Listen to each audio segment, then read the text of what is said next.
एक गर्मी जो अभी किराना में और मुजफ्फरनगर में कुछ जगह दिखाई दे रही ना, ये व्यक्ति एक कायर व्यक्ति है। हमारे नेता माननीय पप्पू यादव जी ने बहुत स्पष्ट कहा कि अगर आज हम उत्तर प्रदेश में होते तो इनकी गर्मी हम ठंडा कर देते। गर्मी कैसे शांत होगी ये तो मैं मई और जून में भी इसको बहुत शिमला बना देता हूं। ये किसी मुख्यमंत्री का भाषा नहीं हो सकता है। ये कई सड़क छाप गुंडा का एक भाषा है। गर्मी ठंडा कर देंगे, याद दिला देंगे। योगी जी, अफसोस कि हम उत्तर प्रदेश में नहीं हैं, नहीं तो आपका सारा गर्मी ना हम ठंडा कर देते और आपको दिखा देते कि गर्मी कैसे ठंडा होता है। ऐसे कायर व्यक्ति से किसी को डरने की ज़रूरत नहीं है। ये इंसान पूरी तरह से टूट चुका है। उनको क्यों बोलना पड़ रहा है 80 और 20? क्यों बोलना पड़ता है शमशान कब्रिस्तान? क्यों बोलना पड़ता है हिंदू और मुसलमान? क्यों बोलना पड़ रहा है सर्दी गर्मी? जो लोग आज भटक रहे हैं रोजगार की वजह से, कहीं पूछा उनसे, जाकर पूछिए उनसे जात क्या है, उनका धर्म क्या है। जूता ले लेकर रगेद रहे इन लोगों को, दौड़ा दौड़ा कर मार रहे हैं। क्यों? क्योंकि झांसा आप एक बार दे सकते हैं, झांसा आप बार बार नहीं दे सकते। एक गर्मी जो अभी किराना में और मुजफ्फरनगर में कुछ जगह दिखाई दे रही ना, ये सब शांत हो जाएगी इसके बाद। पहले योगी जी 80 और 20 की बात कर रहे थे, अब गर्मी कैसे शांत होगी ये तो मैं मई और जून में भी इसको बहुत शिमला बना देता हूं। इस पे पप्पू यादव ने ट्वीट करते हुए कहा है, मैं यूपी में नहीं हूँ वरना वहाँ के कायर सीएम को पद पर रहते उनकी गर्मी ठंडा कर देता।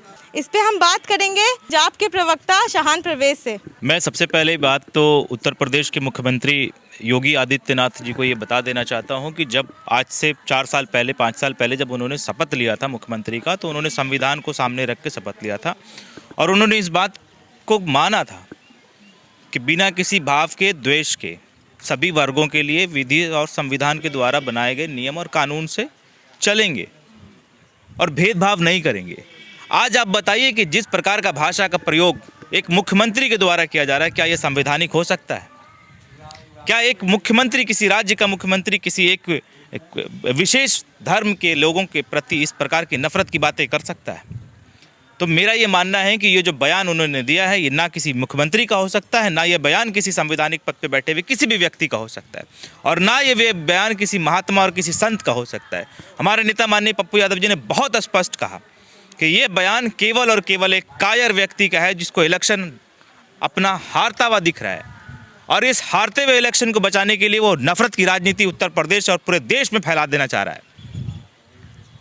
आज योगी आदित्यनाथ जी, अगर आपको इतना कॉन्फिडेंस था तो आप नफरत की बातें ना कर आप अपनी उपलब्धियों की बात करते, आप विकास की बात करते, आप अपनी योजनाओं की बात करते। मगर पूरा देश ने देखा है किस प्रकार से उत्तर प्रदेश के अंदर लाशें तैरती हुई दिखाई दी, अस्पतालों का क्या हाल हुआ, किसानों का क्या हाल है। बातें विकास की होनी चाहिए, आज बात नफरत की हो रही है। ये व्यक्ति एक कायर व्यक्ति है। हमारे नेता माननीय पप्पू यादव जी ने बहुत स्पष्ट कहा कि अगर आज हम उत्तर प्रदेश में होते तो इनकी गर्मी हम ठंडा कर देते। और ये बात बिल्कुल सच है कि माननीय पप्पू यादव जी और जन अधिकार पार्टी ऐसे नफरत की राजनीति का हमेशा से विरोध करती रही है, सामना करती रही है और आगे भी करेगी। और हम आपके चैनल के माध्यम से ये दर्शकों को बता देना चाहते हैं कि ऐसे कायर व्यक्ति से किसी को डरने की ज़रूरत नहीं है। ये किसी का कुछ नहीं बिगाड़ सकता। ये इंसान पूरी तरह से टूट चुका है। इनको ये समझ में आना चाहिए कि जिस दंगे और जिस नफरत की बात आप करते हैं, उसमें कितने परिवार का घर सूना हो जाता है। एक दंगे में कितने लोगों की मौत हो जाती है। कभी उस दंगे में मरे लोगों के दर्द को आप समझ पाए? आपको तो सत्ता चाहिए, इधर के लोग मरे, उधर के लोग मरे, नफरत, मारपीट, खून खराबा हो और आप तख्त पे बैठे रहें। इतने बेशर्म हैं। आपकी बेशर्मी की हद पार हो गई। हमारे नेता माननीय पप्पू यादव जी ने कहा, न लोक है न लाज है। यह आम मर्यादित भाषा किसी भी मुख्यमंत्री के ऊपर, किसी भी मंत्री के ऊपर, किसी भी विधायक के ऊपर नहीं शोभा देता है और ये होना भी नहीं चाहिए।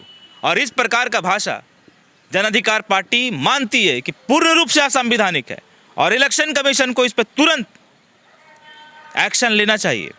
अच्छा, बार बार 9 साल पहले के मुद्दों को उठाया जाता है, मुजफ्फरपुर दंगे को, जबकि 2013 में ये हुआ था। अभी तो 2022 का ये चुनाव है।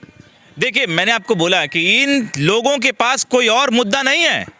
अगर योगी आदित्यनाथ के अंदर हिम्मत है तो चुनाव लड़ें अपने उपलब्धियों के नाम पर, आकर बयान करें अपनी उपलब्धियां।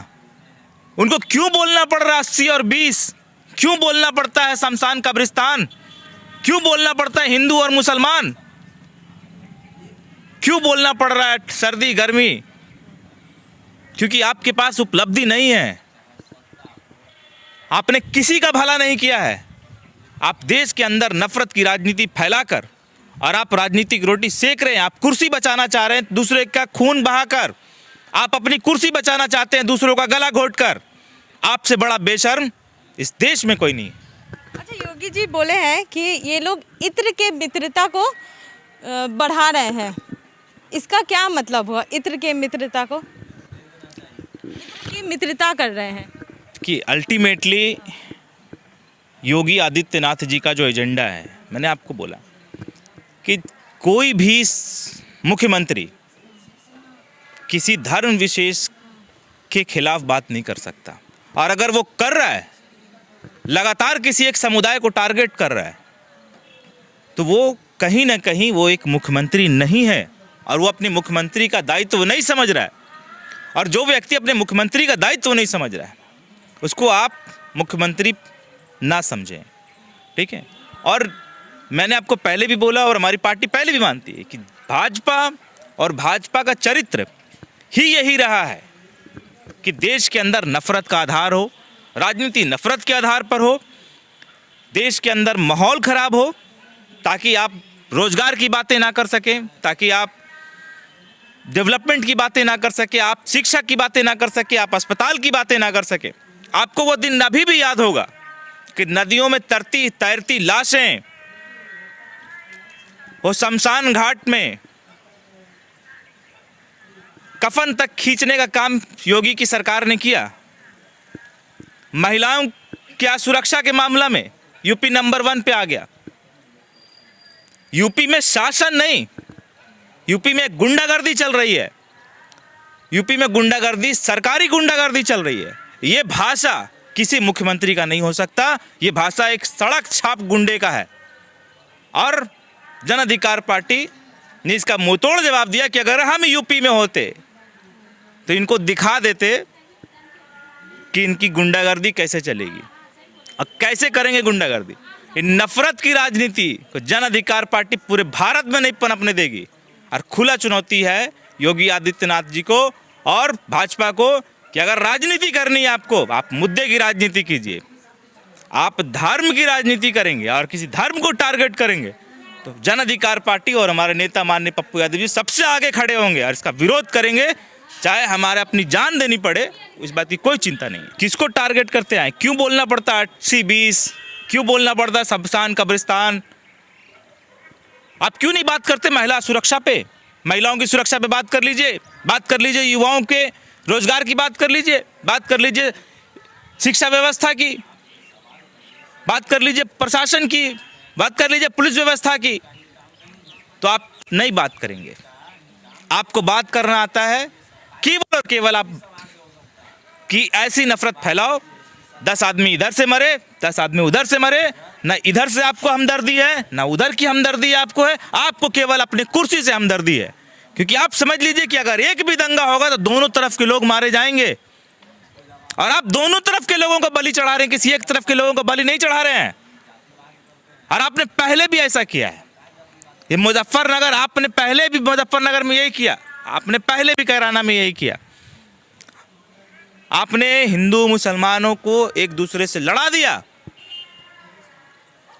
घरें उजाड़ दी, आपने लोगों का गला घुटवा दिया, खून की राजनीति की आपने। अखिलेश यादव को भी कहा है कि हिंदुत्व का मतलब नहीं पता है आपको, योगी जी ने कहा है। देखिए, मैंने आपको बोला ना कि ये व्यक्ति ना कोई मुख्यमंत्री की भाषा हो सकती है, ना ऐसा व्यक्ति कोई योगी, ना कोई साधु हो सकता है, क्योंकि एक साधु, एक महात्मा के अंदर मानवता से बड़ा कोई धर्म नहीं होगा उसका। वो इंसानों को मारने की बात नहीं करेगा, वो इंसानों का गला घोंटने का काम नहीं करेगा, वो नफरत के आधार पर राजनीति नहीं करेगा, वो नफरत फैलाने की बात नहीं करेगा। हम तो विकास का बात करते हैं। कौन से विकास की बात हुई? मैं तो चुनौती दे रहा हूँ। पप्पू यादव जी ने कल चुनौती दे दी कि अगर आपके अंदर दम है, सलाहियत है, तो आप डेवलपमेंट पे बात कीजिए। आप कौन से भाषण में आपने कहा है कि हम काम की बात कर रहे हैं? आप एक भी यूपी इलेक्शन में भाजपा के अनेक नेताओं का, मुख्यमंत्री जी का आप स्टेटमेंट उठाकर देखिए, आपको एक भी स्टेटमेंट में काम की बातें नहीं दिखाई देगी। आपसे सवाल पूछ रहा है पूरा उत्तर प्रदेश, किसानों के मुद्दे पर क्यों बैकफुट पे हैं? किसानों के साथ जो आपका रवैया है उस पर सवाल पूछ रहा, नहीं भूला आज किसान यूपी में। आपने उन किसानों को आतंकवादी बोला, रोड पे कीलें ठोकवाई, आपने आंसू गैस के गोले और पानी के कैनन छिड़कवाए, सालों तक उस रोड पर रहे, और आज वो किसान आपसे सवाल पूछ रहा है और आपको उसका अहंकार का जवाब देने को तैयार है वो किसान, और आप इसी भय से भयभीत हैं। आप पूरी की पूरी रोजगार व्यवस्था उत्तर प्रदेश के अंदर बर्बाद हो गई। आज नौजवान आपसे रोजगार की बात कर रहा है, आप नौकरी का वादा देकर सरकार में आए, आपने झांसा देकर सरकार में आप आ गए। आज वो नौजवान वहाँ पे उत्तर प्रदेश में और देश में आपसे हक मांग रहा है, आप उसका जवाब नहीं दे पा रहे हैं। आप उलझाना चाहते हैं लोगों को कि एक दूसरे का गला काटो ताकि हम सत्ता में बने रहेंगे।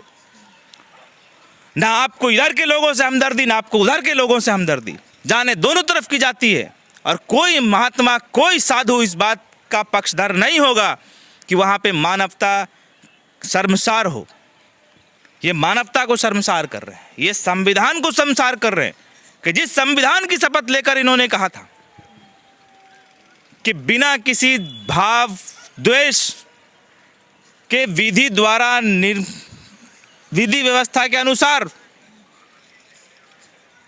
ये सबका साथ देंगे और सबका काम करेंगे। आज कहाँ है वो संविधान? ये मुख्यमंत्री पूरी तरह से जन अधिकार पार्टी मानती है कि योगी आदित्यनाथ देश में एक पूर्ण रूप से असंवैधानिक मुख्यमंत्री हैं। इस बयान के बाद उनको कम से कम न संविधान की चिंता है, न उनको धर्म की चिंता है, उनको मानवता की चिंता है, उनको केवल और केवल अपनी कुर्सी की चिंता है। जो लोग मरे अस्पतालों की लापरवाही की वजह से, जो लोग आज भटक रहे रोजगार की वजह से, कहीं पूछा उनसे, जाकर पूछिए उनसे जात क्या है, उनका धर्म क्या है।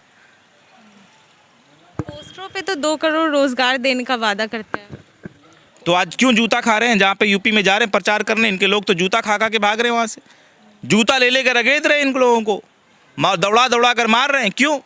क्योंकि झांसा आप एक बार दे सकते हैं, झांसा आप बार बार नहीं दे सकते। आपने अगर हमसे को कहा कि हम नौकरी देंगे तो हमको नौकरी मिलना चाहिए।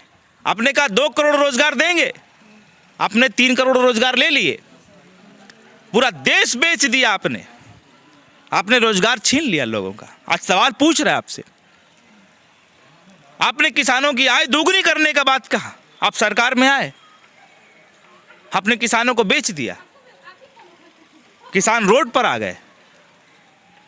आपने पिछली सरकार में कहा कि महिलाएं सुरक्षित नहीं है, आज नीति आयोग का इंडेक्स कहता है कि उत्तर प्रदेश और बिहार दुर्भाग्य से क्राइम सबसे ज़्यादा है, जहां पर सरकार सरकारी रूप से गुंडागर्दी कर रही है। ये जिस प्रकार का भाषा है, ये किसी मुख्यमंत्री का नहीं होगा। मैं बार बार आपको कह रहा हूँ, ये किसी मुख्यमंत्री का भाषा नहीं हो सकता है। ये कई सड़क छाप गुंडा का एक भाषा है। गर्मी ठंडा कर देंगे, याद दिला देंगे। योगी जी, अफसोस कि हम उत्तर प्रदेश में नहीं हैं, नहीं तो आपका सारा गर्मी ना हम ठंडा कर देते और आपको दिखा देते कि गर्मी कैसे ठंडा होता है। आपको ये वीडियो कैसा लगा कमेंट बॉक्स में ज़रूर बताइएगा। फेसबुक पे देख रहे हैं तो पेज को लाइक कीजिए, यूट्यूब पे देख रहे हैं तो चैनल को सब्सक्राइब कीजिए। शुक्रिया।